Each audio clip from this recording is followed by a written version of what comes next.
Hello mọi người nhé. Hôm nay mình lại tiếp tục đi đây. Tiếp tục đi sang Đông Trùng nha.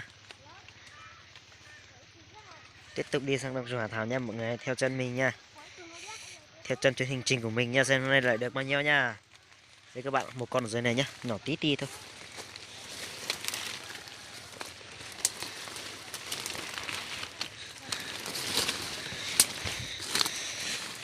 Đây nhá, con đây nhá. Con nhỏ lắm nè. Nhỏ tí ti thôi.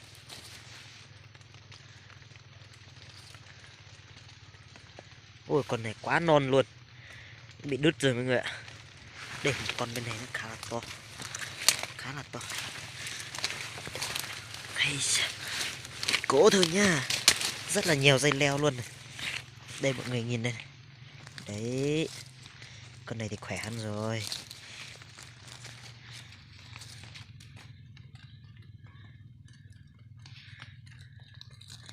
Đấy mọi người thấy chưa. Đấy con này khỏe hơn này. Ui con này xa thế. Đấy mọi người thấy chưa, khá đẹp luôn, khá là tuyệt vời.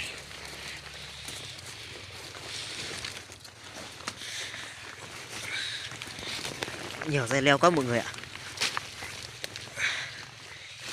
Đây một con nha.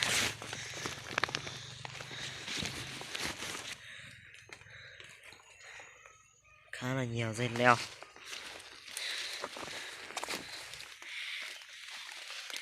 Đây nha mọi người nhá, một cây ở dưới này nữa này. Đây này. Nhiều dây leo quá đi. Đây này.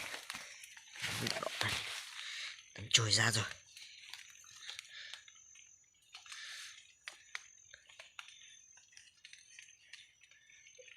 Đấy.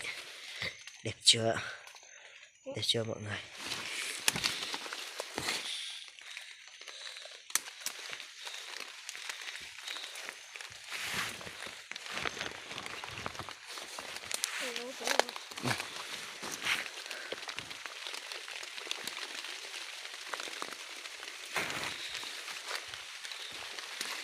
Tại bây giờ trời đang mưa rất là to nha. Đây. Nhìn bầu trời này. Sương mù âm u luôn này hôm nay. Hôm nay mưa to hơn hôm qua một tí nhá. Nhưng mà phải cố đi tìm thôi. Cuộc sống mà nhá mọi người.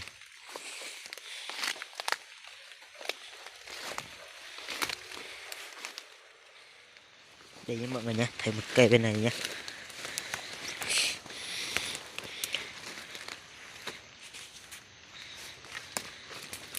Đây thấy một cây đỏ đỏ lên nấm khá là to. Khá là đẹp nhá.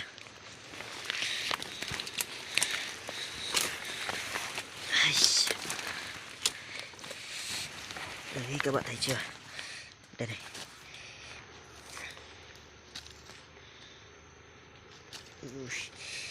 Ui giời ơi. Tiếc lắm đấy các bạn ạ. Phải từ từ thôi. Đây. Ok. Ngon rồi. Đông trùng hạ thảo nguyên chất nha. Rồi.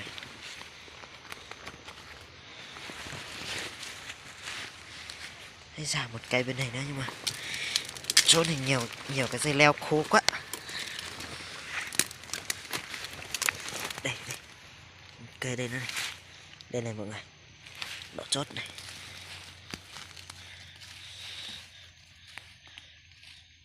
Ui. Tiếc quá mọi người ạ, nó bị đứt rồi đây này. Tiếc quá nha. Cây này khá là khỏe nhưng mà mình lại cậy vứt nó bị đứt rồi. Thôi. Chà. Cây ở đây nữa này. Cây đây nữa này mọi người. Đây này. Đây. Khá là nhỏ cái này.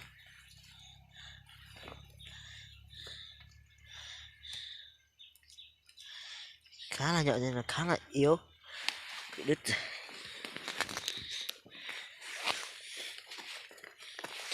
Một cây dưới nữa.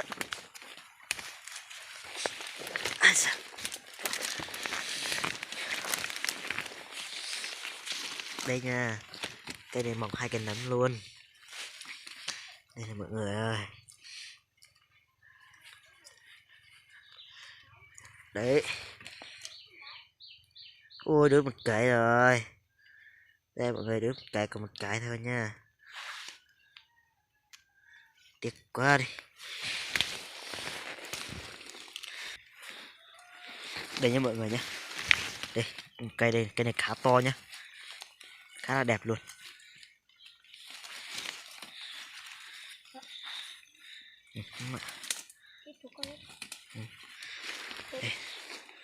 Rồi. Đây em mình nha, nhà được một cây đây. 2 cây này khá là to nhá. Nấm nó đỏ rồi nhá.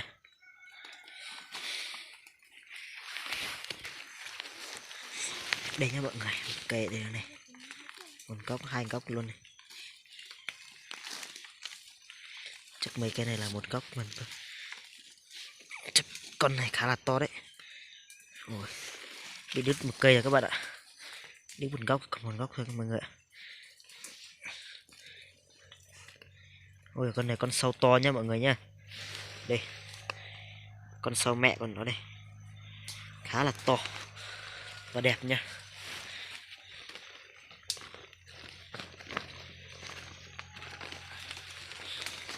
Một gốc đây nữa này mọi người. Đây nha, đỏ bé tí thôi. Đấy.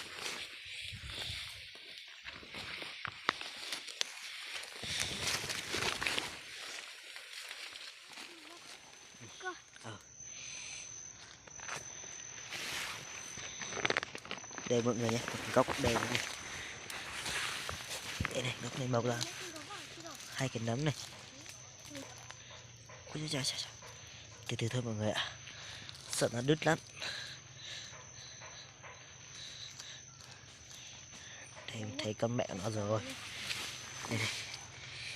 Đấy, một gốc kia này kìa. Mọi người. Đây nhá mọi người nha. Đây 2 gốc đây luôn này.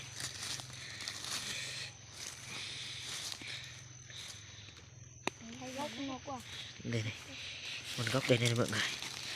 Đấy, nó chót tí tẹo này thôi. Ôi, gốc này bị đứt rồi các bạn. Đứt con sâu mẹ rồi. Đây thằng em mình nhận được một con to nha. Khá là đẹp. Đây nha mọi người nhá. Đây, một đúng đây nha.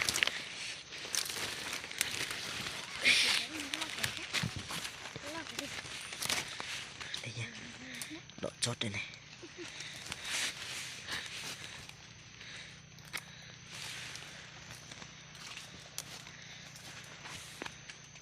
Nhưng hôm nay anh em mình đi xăm khá là đông nha.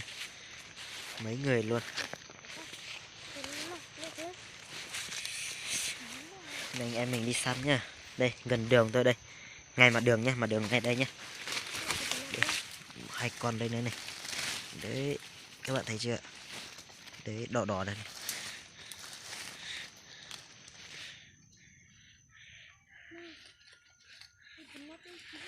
Đây nha các bạn nhé. 2 con của mình nhé.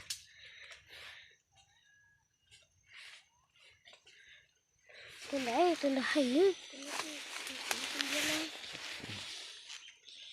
Đây nhé. Khá là to luôn. Khá là đẹp luôn nhé mọi người.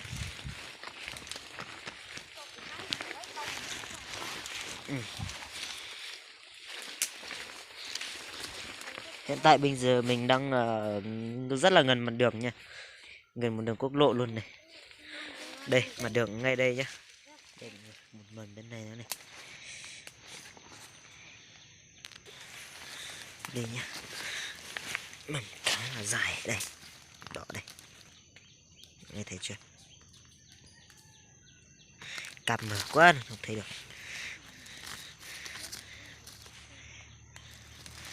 Cố lấy nha. Đấy, đấy các bạn thấy cho rung rung này. Đấy. Đây này.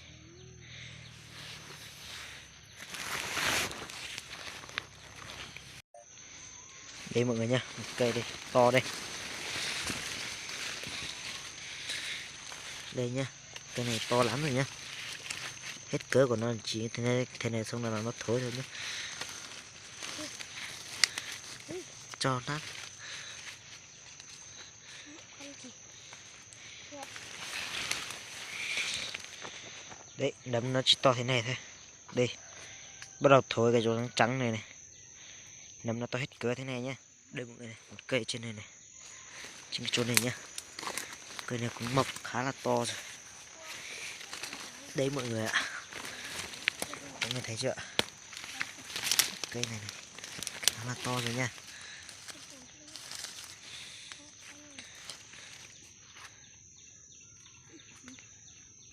Ô, mà con gì nào? Đây, Nghe được không? mọi người, Ôi, tới con bò. to rồi nha, nấm hết cỡ nha. Nói. Đây nha mọi người, hai góc đây này. Đây nha mọi người nhá, hai góc đây nhá. Đây, một góc đây, một góc đây nhá.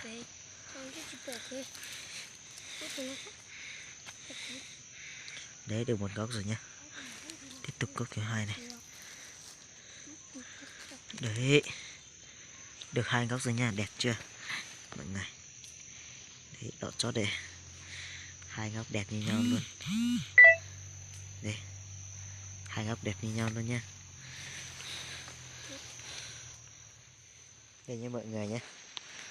Đây, bây giờ trời sáng ra rồi. Về đến chỗ trời sáng thấy một con đây nha, khá là to. Ô, hai con luôn này mọi người. Đây này, con gốc đây này, con gốc trên này nha. Đấy,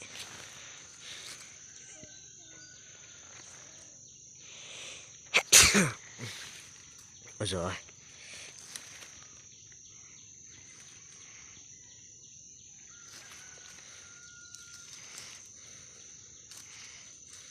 Đấy, đẹp chưa? Hai góc luôn này. Đấy, hai con luôn. Đấy, mọi người thấy chưa, đẹp lắm nha. Một góc đây này. Đấy, đó cho đằng sau cái này nha, đằng sau cái dây leo này nha mọi người.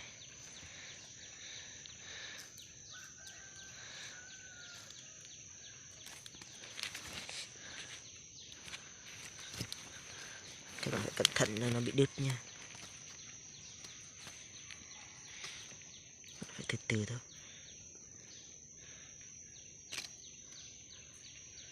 Đấy, đẹp chưa mọi người? Quá đẹp luôn nha. Đây, một cây khá là to. Ui, hai cây luôn nhá. Đây, một cây đây. Một cây trên này này. Xây những nụ cái lấy cái này trước nha. Ui xà, cái này cây khá là khỏe. Đấy, mọc thêm một cây nhỏ nhỏ nữa này.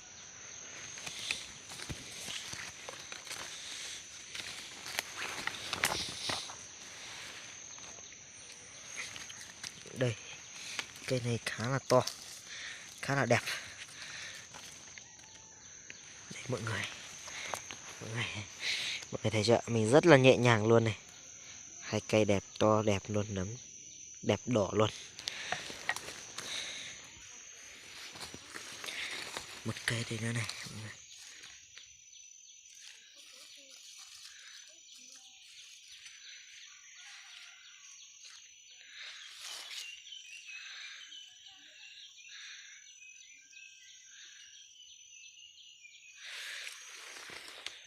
Đấy. Thì một con dưới này nữa này.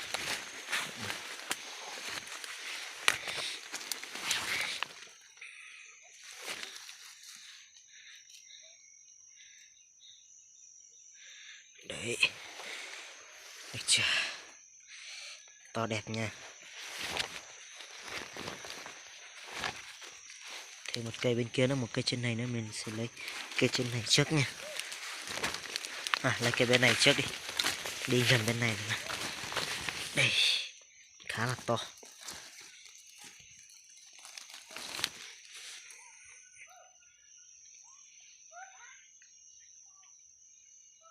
Đây, đẹp đây mọi người.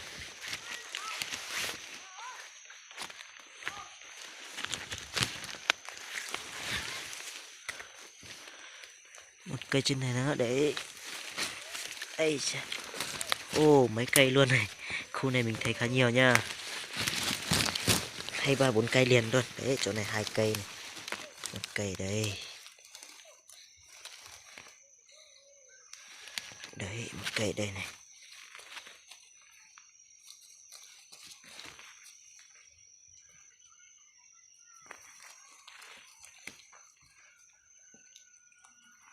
Đấy.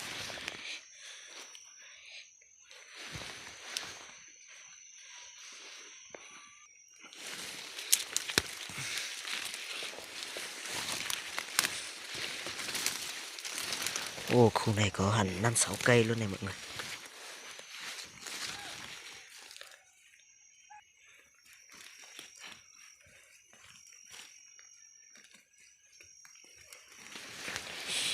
Đấy mọi người ạ. Con này nắm to rồi nha. Một con ở đây nữa này.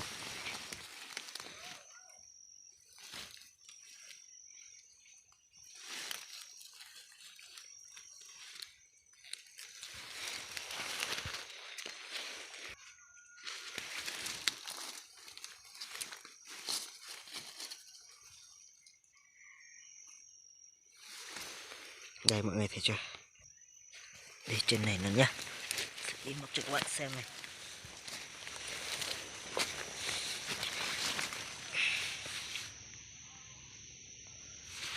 Đây nhá.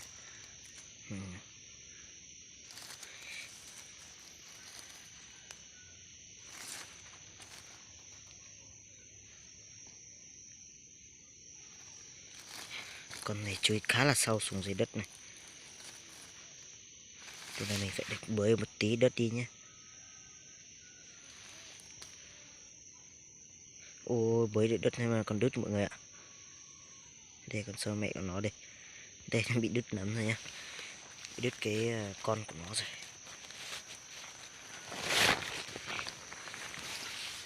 Thấy đây khá là nhiều nha. Cái khu này chắc nó ăn cái dây leo này. Rồi khá là nhiều.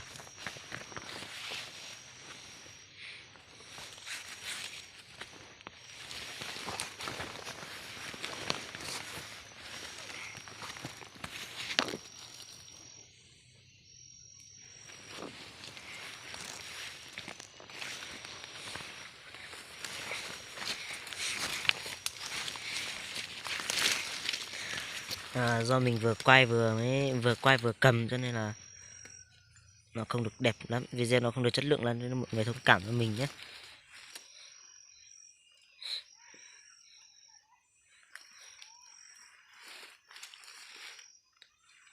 Đấy, cây này khá là dài luôn mọi người, khá là dài luôn.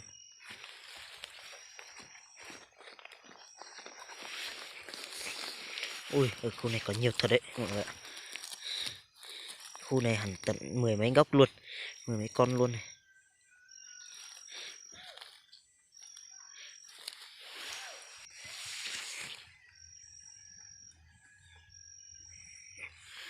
Đây này mọi người.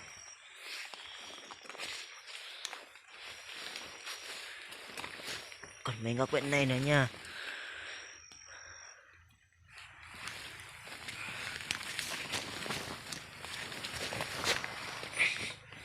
Đây, một góc đây này. Đây này.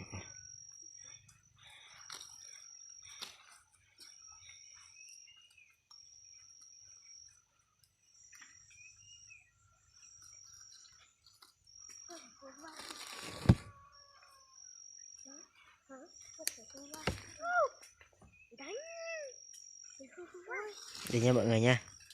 Cái này rất là dài luôn này.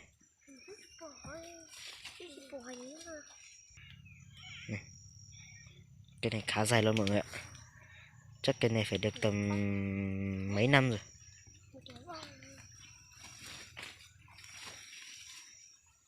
Đấy mọi người ơi. Ôi cái này chắc phá kỷ lục luôn mọi người. Cái này phải dài hơn 20 phân nha. Đấy, dài hơn 20 phân nha mọi người. Và tiếp tục một cây đây nữa này.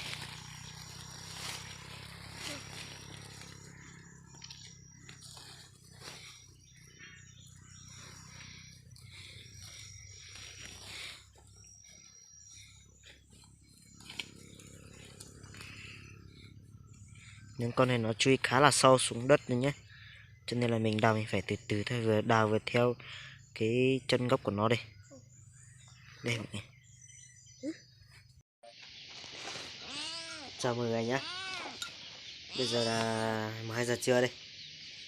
Mình cũng đi tìm cả một buổi sáng nhé, nhưng mà mình đi tìm chỗ cũ thì cũng được một ít thôi nhé, để cho các bạn xem thành quả của mình buổi sáng nha.